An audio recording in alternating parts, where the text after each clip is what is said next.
As we are in the hospital yet for another day, and it looks like we'll be here for at least another week, I try to find ways to see the Yad Hashem. I try and find inspiration in the things that occur to us. I would like to share with you one today, something that has been bothering me for a long time, and I think that there's an important lesson that can be learned that occurred to me sitting here in the hospital.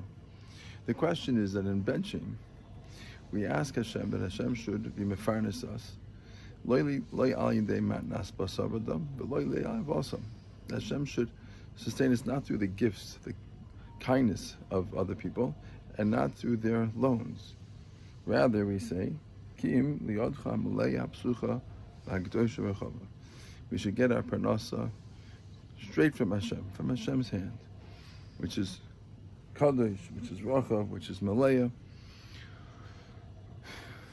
I've always been curious. It seems to me that there should be a middle ground. There's somewhere between handouts and miraculous sustenance, right? And this, what is business considered? If I go to work, is that considered matnas basavadam, or is that considered Hashem's yodcha harachava? And if it is considered Hashem's yad, so why don't we just say through business? Why do we call it yodcha harachava? And if it's considered manas basavadam, why do we call it that as well? It seems to me that there should be a middle ground. An answer occurred to me as I was sitting in the hospital watching Simchat Tov. You see, Simchat Tov is really kept alive through two machines that are actually quite remarkable. The first one is this machine over here, which is his breathing machine. And it has two cords that come out of it. One of them is the air that goes into his lungs, and one of them draws out the air coming out. And this controls his breathing so that he's able to breathe even though his muscles are no longer able to do so. Really quite ingenious and unbelievable. The second machine is one that is able to give him food even though he's no longer able to eat, and that goes through a bag where there's a liquid nourishment, and it goes through the machine and it goes into his stomach. I will not show you that because we want to keep this video rated G for all people to be able to watch. However, it also is created, was something that the doctors came up with, and is able to sustain Simchat Tov even when his body is not able to do so.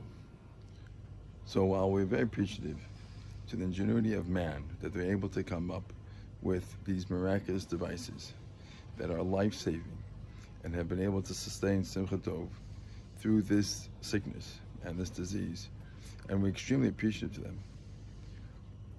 We, of course, would prefer if you would be able to live off of the lungs that Hashem created, if you'd be able to live and eat in the way that Hashem fashioned man to be able to live.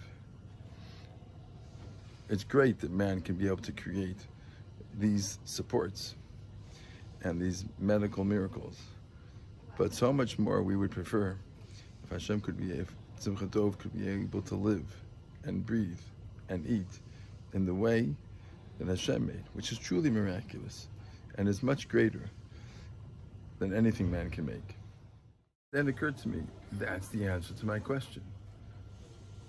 When we say that Hashem should support us, we're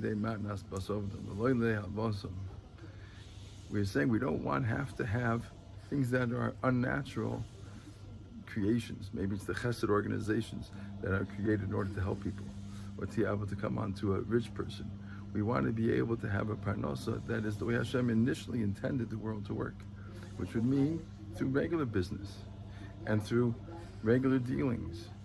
And that we need to continuously recognize is indeed the Hashem's yad, and that it's not something that we should take for granted. And therefore the tefillah is saying that is considered a yod harachava, Hashem's hand, Hamalaya, harachava, that's full, that it's great and it's filled and sustains us. And it is a miracle that we need to appreciate that when we go to work and we have successful business dealings, that that's not our doings. That's Hashem making it work in a natural way that is truly miraculous.